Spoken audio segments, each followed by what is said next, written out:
여러분, 포퓰리즘의 끝은 어딜까요? 문재인 정부의 포퓰리즘의 끝은 안 보입니다. 안 보여요.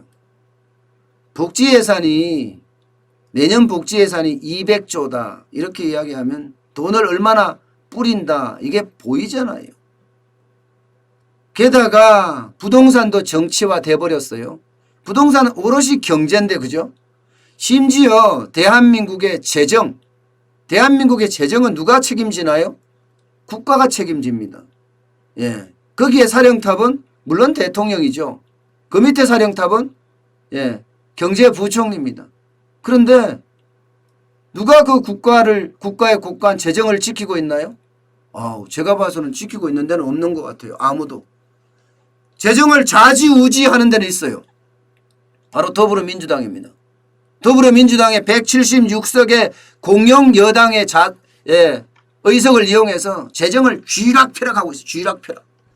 그야말로 재정의 정치화를 굉장히 앞당겨 놨습니다. 돈 푸는 거 보세요. 돈 푸는 거. 통신비 지급 2만 원 한다는 것도 보세요. 그냥 대통령하고 여당 대표가 만나서 야, 국민들의 시름을 좀 달래줘야 되겠습니다. 비록 적은 금액이지만 전 국민에게 만 13세 이상의 국민에게 통신비 2만 원 줘야 되겠습니다. 대통령도 그렇게 하세요. 이게 뭐 지돈입니까? 예? 야, 이런 게 진짜 안타깝다는 이야기예요. 그런데 금융에서는 또 무슨 일이 일어나느냐. 이게 모든 게 시장 논리는 어디 가고요. 정치 논리만 있다는 생각이 진짜 드는 게요. 바로 소비자 신용법이라는 겁니다. 소비자 신용법. 이게 옛날에 대부업법이에요. 대부업법. 예. 대부업법이 소비자 신용법이라는 것으로 바뀌어서 이게 법안이 만들어지고 있는데 금융위원회가 만듭니다. 기본적인 것은 그래요. 말이야 거창하죠. 말이야 화려한 말이에요. 화려한 말. 쉽게 말하면 이 채무자하고요. 이 채무자하고 그러니까 빚을 진 사람하고 금융기관하고 원칙을 새롭게 정립한다 이거예요. 원칙을. 근데 그거 새롭게 정립하는데 핵심이 뭔가 하면요. 여기 있는 개인 채무자의 채무조정권을 도입하는 겁니다. 채무조정권. 이거 진짜 웃깁니다. 제가 봤는 지금까지 법안 중에 제일 웃기는 법안 같아요. 임대차 보호법이나 임대차 보호 3법보다 더 웃긴 것 같아요. 이 법은요. 개인 채무자가 스스로입니다. 스스로의 방점이 있습니다. 스스로 빚을 갚기 어렵다고 판단된 경우 금융기관에 채무 조정을 요청할 수 있다. 그러면 채권기관은 바로 추심 중지를 하고 채무자의 소득, 재산 현황을 바탕으로 해서 10영업일이에요. 10영업일. 그럼 2주입니다. 2주. 2주 안에 채무 조정안을 제시한다. 이렇게 돼 있어요. 여러분 어떻게 생각하세요? 진짜 말이 안 나옵니다. 헛웃음이 나와요. 헛웃음이 진짜. 아니 개인 채무자가 스스로 빚을 갚기 어렵다고 판단한다고요? 이거는 무슨 뚱딴지 같은 소리예요. 네? 이게 말이나 되는 소리입니까? 아니 나는 돈이 많은데도 뭐 어디다 숨겨놓고 나는 빚을 갚기 어렵다고 판단된다. 그리고 채무조정 신청할 수 있다는 거야.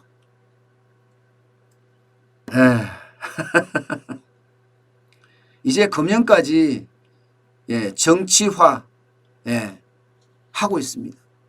금융이야말로 진짜 중요한 시장 논리가 아주 철두철미하게 적용돼야 되는 분야예요. 그런데 이 분야가 정치 논리가 들어와서 점점 퇴색되고 있다. 또 여기에서도 표를 사고 있다. 저 한마디만 쓸게요. 다시는 모르겠어요. 다시 모르겠는데 한마디만 쓰겠습니다. 도저히 안 쓰려고 했는데 쓰겠습니다. 그냥 지랄한다 진짜. 야, 이거는 진짜 지랄한다예요.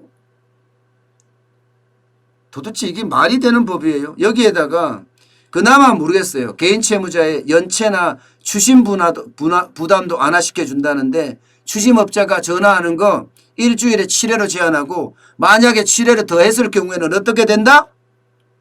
주식업자를 처벌할 뿐만 아니라 원채권을 보유하고 있는 금융사도 손해배상 책임을 지겠다 이거예요.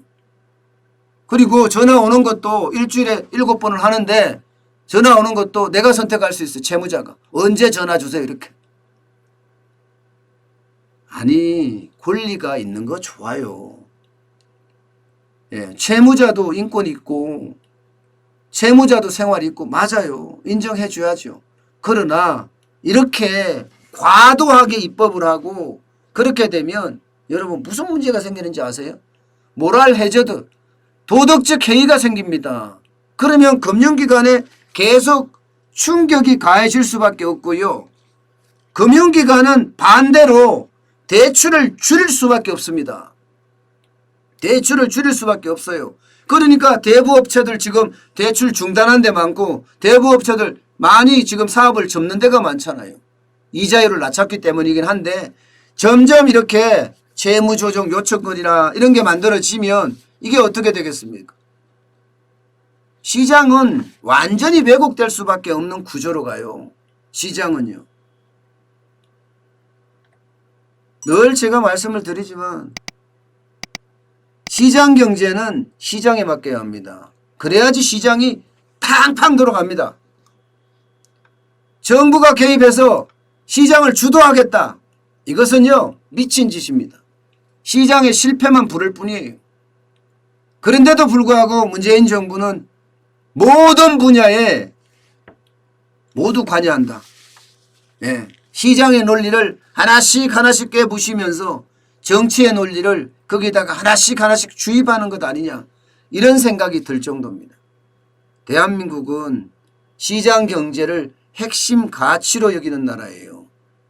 그런데 시장 경제를 이렇게 망가뜨리면 도대체 우리나라 경제는 어디로 갑니까? 요즘은요 대한민국 전역이 정치, 경제, 사회, 문화 모두가 다 없어지고 정치 이 말만 있는 것 같아요. 답답합니다.